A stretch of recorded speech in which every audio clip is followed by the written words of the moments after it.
This is a story about you and me. Our parents, our friends, our grandparents, our cousins, our padrinos, our brothers, our sisters, our past, our present, our future. This is a Mexican family story.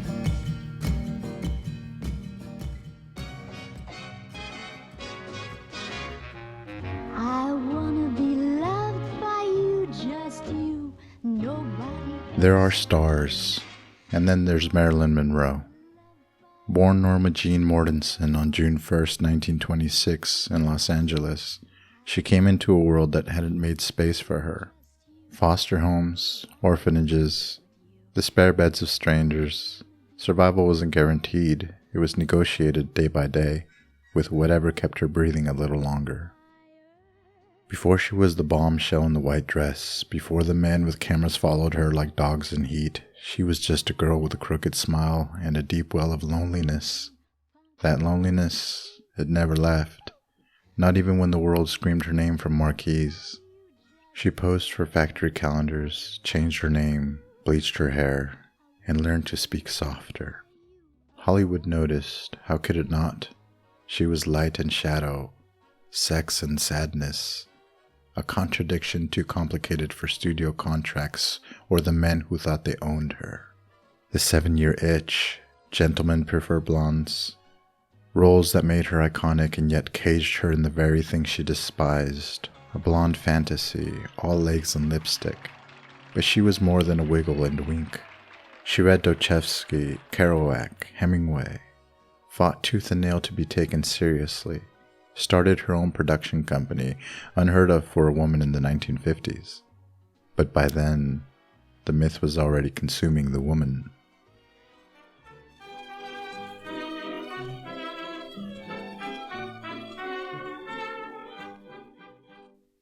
By 1962, Marilyn had had enough of Hollywood.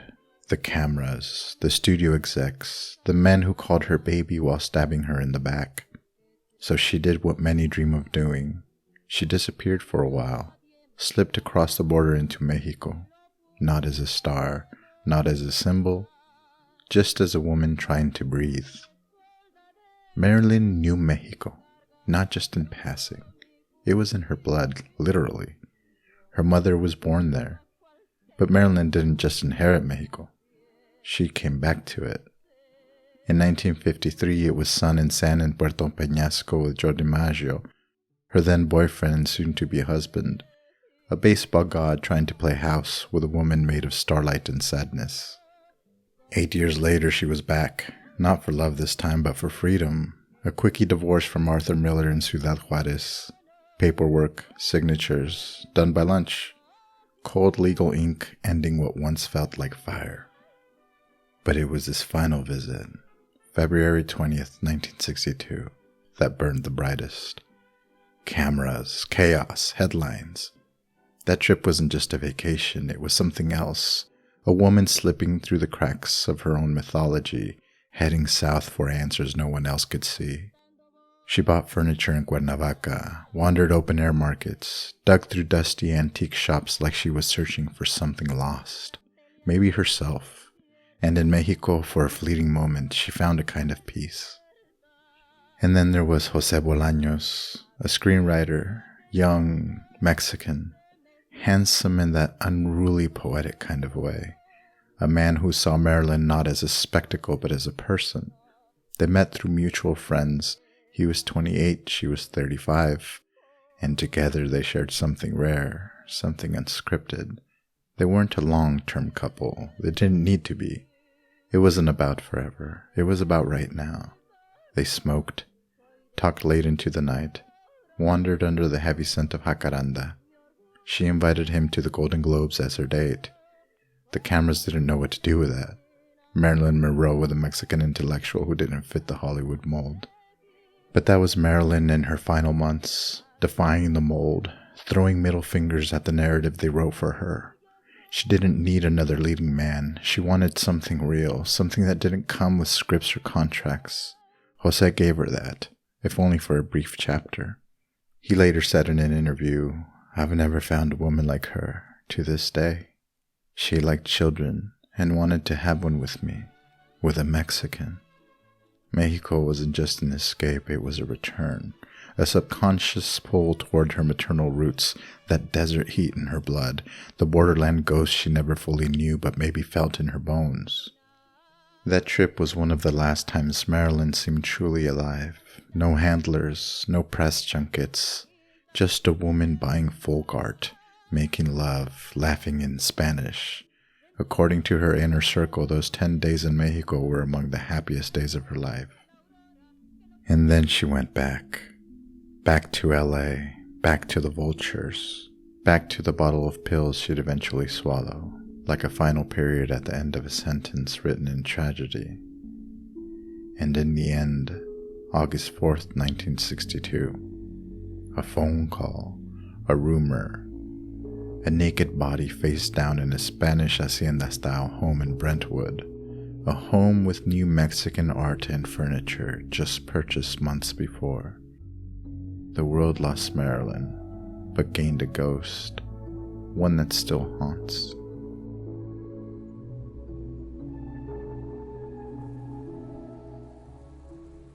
Long before the fame, before the broken hearts and the flashing bulbs, there were drifters.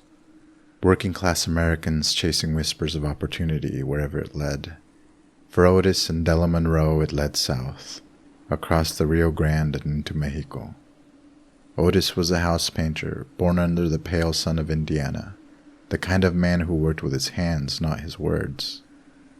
Della was the kind of woman who kept things moving, even when the wheels were falling off. They were dreamers, maybe. Survivors, definitely. It was the early 1900s, hard times, hard decisions. The U.S. was chewing people up, spitting them out. And for some Americans, the promise wasn't north or east, it was across the border. Mexico was on the cusp of revolution, sure. But to people like Otis and Della, it was a place where you could work, maybe even live a little freer, under a different sky. They landed in the town of Porfirio Diaz, now known as Piedras Negras, in the state of Coahuila.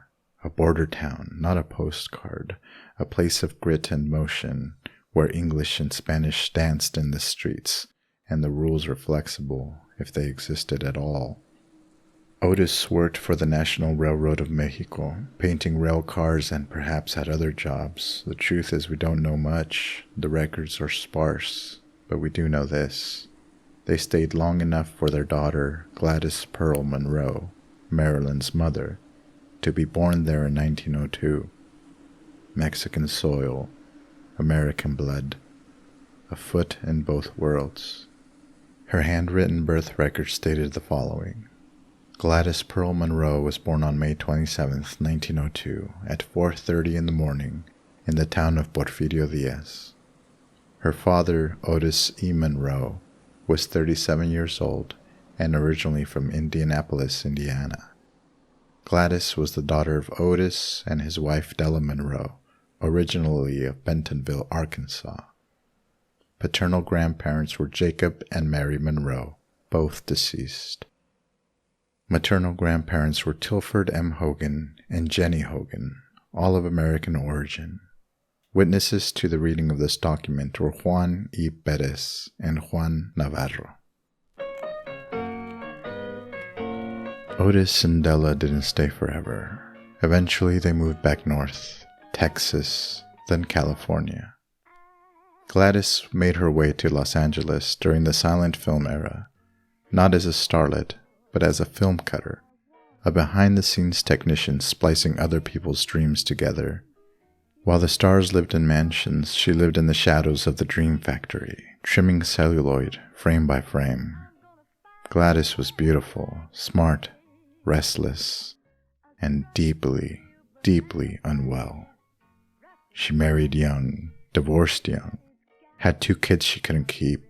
Then came Norma Jeane, Marilyn, born into a storm that never quite passed. Mental illness ran like a dark thread through Gladys's life. Schizophrenia, most likely. Back then, they didn't have names for these things, just padded rooms, lithium, and shame. She was in and out of hospitals, institutions. There were moments of clarity, brief, flickering, but they were always followed by silence, vanishing acts, episodes. a kind of slow erosion of the self. Marilyn barely knew her mother, raised by foster families, neighbors, strangers with good intentions and bad timing. But she carried Gladys inside her, whether she wanted to or not. That shadow, that instability, that ache to be loved, and the fear that it might never last. People forget that Marilyn wasn't just running from fame. She was running from this, from a bloodline that cracked at the edges, from the possibility that madness was waiting, patient and quiet, just beneath the skin. And yet, Gladys never really left her. Even when locked behind sanitarium walls, even when Marilyn was on top of the world, there was always that silent question lingering just off stage. What if I became her? Gladys Pearl Monroe never saw the full rise of her daughter, but she felt the fallout. She lived long enough to watch her child become a myth, and long enough to outlive her. Gladys died in 1984, alone, forgotten by the cameras that once followed her daughter like a second skin. But her story, the pain, the chaos, the fire, it's woven into the legend of Marilyn Monroe.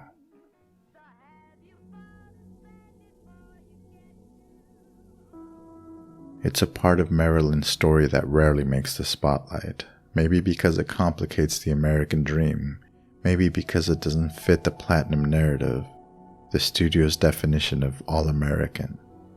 But Gladys was born in a Mexican border town, and that matters.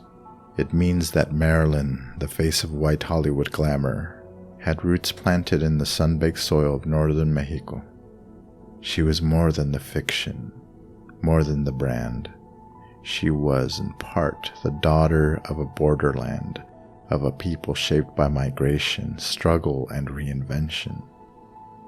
She's been dead longer than she was ever alive, but Marilyn never really left. She's on mugs, t-shirts, billboards, a brand now, curated and hollowed out, made safe for mass consumption. The woman who fought tooth and nail to escape being a cliché has become one. Frozen in time, lips parted, skirt flying. The platinum blonde archetype. But if you dig past the posters, you'll find something with more substance. A woman who navigated a vicious, predatory industry and still managed to bend it, if only briefly, to her will. She cracked jokes with presidents, sparred with playwrights, read Chekhov in her dressing room while the world reduced her to cleavage and giggles. She was a contradiction, and that's why we can't stop looking. Marilyn became a symbol not just of beauty, but of the cost of fame, the human toll, the mask you wear until it fuses to your face. She belongs to everyone now. The queer kids who saw strength in her vulnerability, the feminists who saw rebellion in her softness, the outsiders who saw her in a mirror, broken maybe, but still shining. Marilyn Monroe wasn't just a movie star. She was a myth with a pulse, and like all myths, she says more about us than she ever did about herself.